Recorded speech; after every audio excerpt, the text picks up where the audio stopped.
जीवन जल्लोष में आपका स्वागत है। दोस्तों, मैं आपको आज केदारनाथ यात्रा पर लेकर जा रहा हूं। केदारनाथ 12 ज्योतिर्लिंग में से एक और सबसे ऊंचे स्थान पर है। इस वीडियो में केदारनाथ कैसे जाए, यात्रा की शुरुआत कहां से होती है, रात में कौन सी जगह ठहरना उचित होगा, संपूर्ण जानकारी देने वाला हूं। इसलिए यह वीडियो अंत तक देखना आवश्यक है ताकि आपकी केदारनाथ यात्रा सुखद हो। हम सब ने 2013 की त्रासदी देखी है। अभी भी बहुत सारे लोग केदारनाथ जाने के लिए डरते हैं। मुसलमान लोग पराये देश में हज यात्रा करके वापस लौटते हैं। बहुत सारी तकलीफों का सामना उन लोगों को करना पड़ता है। हर साल भगदड़ में सैकड़ों के तादाद में लोग मरते हैं, फिर भी करोड़ों मुसलमान हज के लिए जाते हैं। केदारनाथ में तो एक ही साल 2013 में बाढ़ आई थी। केदारनाथ तो अपने देश में है। 2013 की त्रासदी का डर मन से निकाल डालो। पहले से काफी अच्छे इंतजाम प्रशासन द्वारा किए गए हैं। केदारनाथ यात्रा आसान नहीं है, लेकिन मुश्किल भी नहीं है। अभी आवश्यकता है पर्याप्त श्रद्धा और केदारनाथ यात्रा जाने का सच्चा इरादा। केदारनाथ यात्रा मई से अक्टूबर तक 6 महीने ही चलती है। अक्षय तृतीया को अप्रैल या मई के महीने से यात्रा की शुरुआत होती है। कार्तिक पूर्णिमा अक्टूबर या नवंबर में केदारनाथ के कपाट बंद कर दिए जाते हैं। हर साल केदारनाथ के कपाट खोलने और कपाट बंद होने की तारीख घोषित की जाती है। कौन से महीने में यात्रा करें? मई और जून में बारिश का मौसम शुरू हुआ नहीं होता है। भारी बारिश होने का डर कम रहता है। केदारनाथ में रात का तापमान -7 तक गिर जाता है। बर्फ का भरपूर आनंद उठा सकते हैं। मई जून की भीषण गर्मी से कुछ दिन राहत भी मिल जाती है। मई और जून में स्कूल और कॉलेज को छुट्टी होने की वजह से बहुत ज्यादा भीड़ होती है। सभी जरूरी सामान महंगे बिकते हैं। कमरों का किराया भी ज्यादा होता है। जिन लोगों को भीड़ और ठंड से परेशानी होती है, जो लोग शांति से केदारनाथ बाबा के दर्शन करना चाहते हैं, वह लोग सितंबर और अक्टूबर के महीने में यात्रा करें। जुलाई और अगस्त बारिश के मौसम में केदारनाथ की यात्रा न करें। भारी बारिश होती है। 2013 की भयानक आपदा हम देख चुके हैं। केदारनाथ कैसे पहुंचे? केदारनाथ के सबसे नजदीकी रेलवे स्टेशन हरिद्वार और ऋषिकेश है। ऋषिकेश रेलवे स्टेशन पर फास्ट ट्रेनें जाती नहीं है। भारत के सभी बड़े शहरों से हरिद्वार के लिए डायरेक्ट ट्रेनें चलती है। अगर आपके शहर से हरिद्वार जाने के लिए ट्रेन नहीं है तो दिल्ली पहुंच जाइए। दिल्ली से बहुत सारी फास्ट और पैसेंजर ट्रेनें चलती है। दिल्ली से हरिद्वार और ऋषिकेश बहुत सारी बसें भी जाती है। केदारनाथ यात्रा प्लानिंग की संपूर्ण जानकारी मेरी वेबसाइट www.jivanjallosh.com पर डाल रखी है।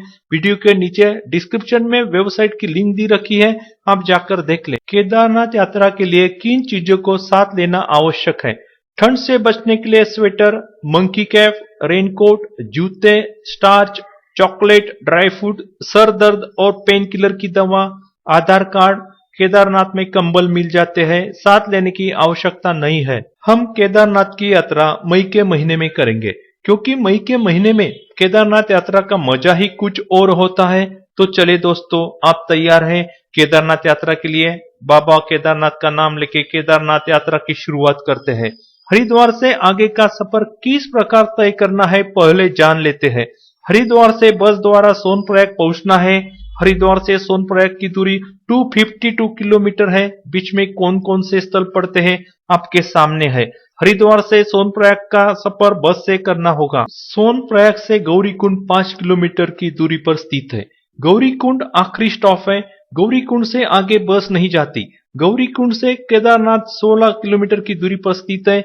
गौरीकुंड से केदारनाथ पैदल या घोड़े से या हेलीकॉप्टर से तय करना होता है।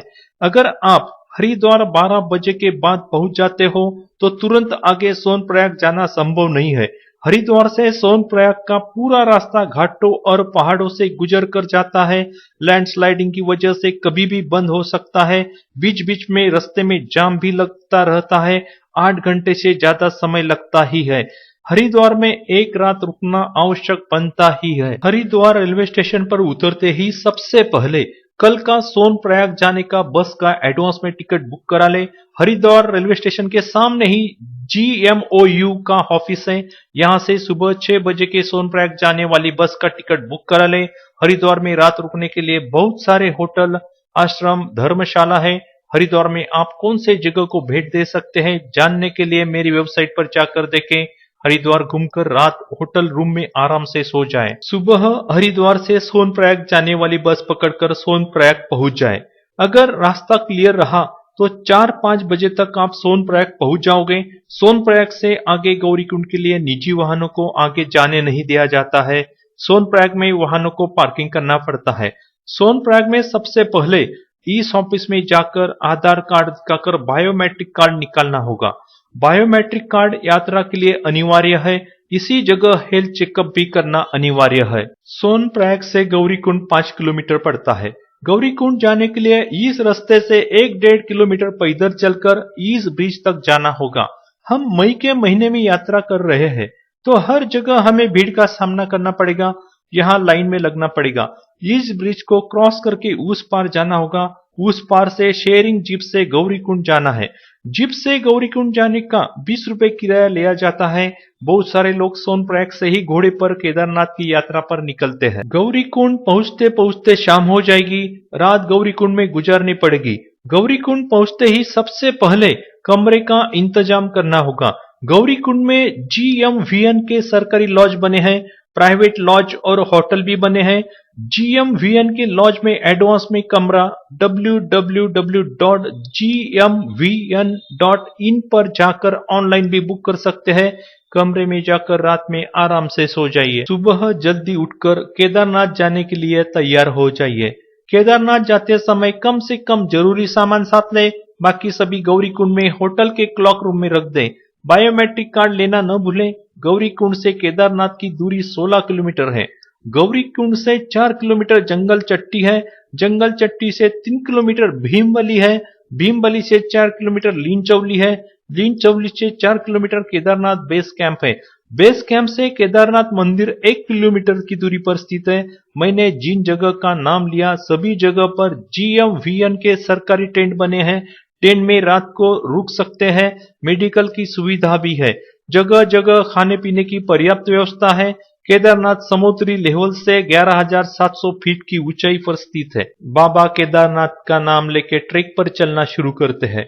यहाँ से केदारनाथ ट्रैक की शुरुआत होती है। गौरीकुंड से केदारनाथ जाने के लिए घोड़े, खच्चर, डोली का इस्तेमाल कर सकते हैं। हेलीकॉप्टर से भी जा सकते हैं।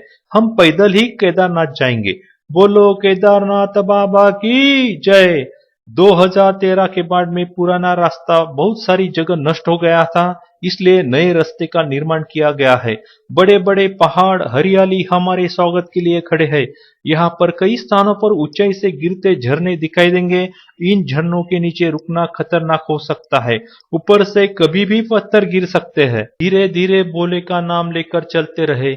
टेढ़े मेढ़े रास्ते से आगे चढ़ते रहे। बाबा केदार का नाम लेते रहे। बस धीरे धीरे चलते रहे।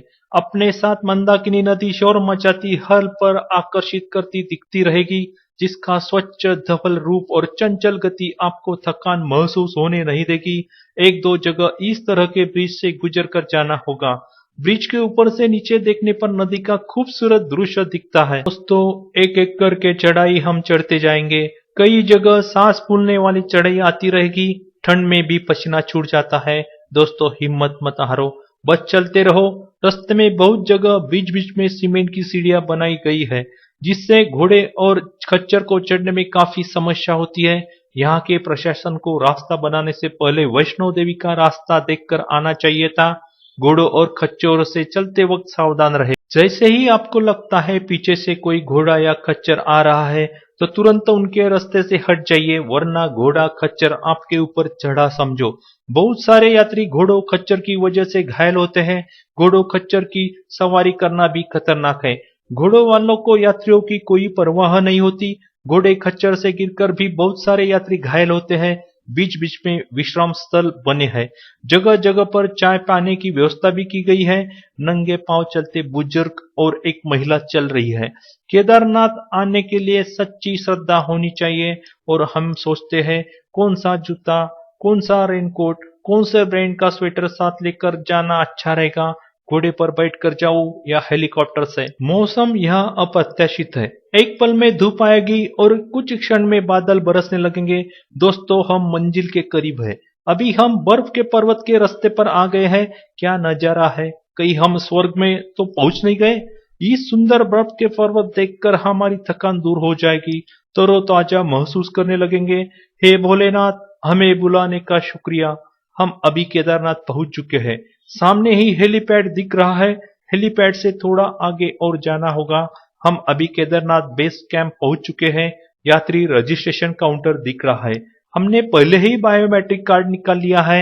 यह काउंटर हेलीकॉप्टर से आने वाले यात्रियों के लिए है। बेस कैंप में यात्रियों को रात रुकने के लिए टेंट और कॉटेज बने हैं। टेंट का एक आदमी का किराया 250 रुपए और कॉटेज का 600 रुपए पड़ता है। सबसे पहले GMVN के ऑफिस जाकर टेंट बुक करा ले। दोपहर 3 बजे से 5 बजे के बीच मंदिर दर्शन के लिए बंद रहता है। तब तक टेंट में जाकर आराम करें। बेस कैंप से मंदिर 1 किलोमीटर की दूरी पर स्थित है।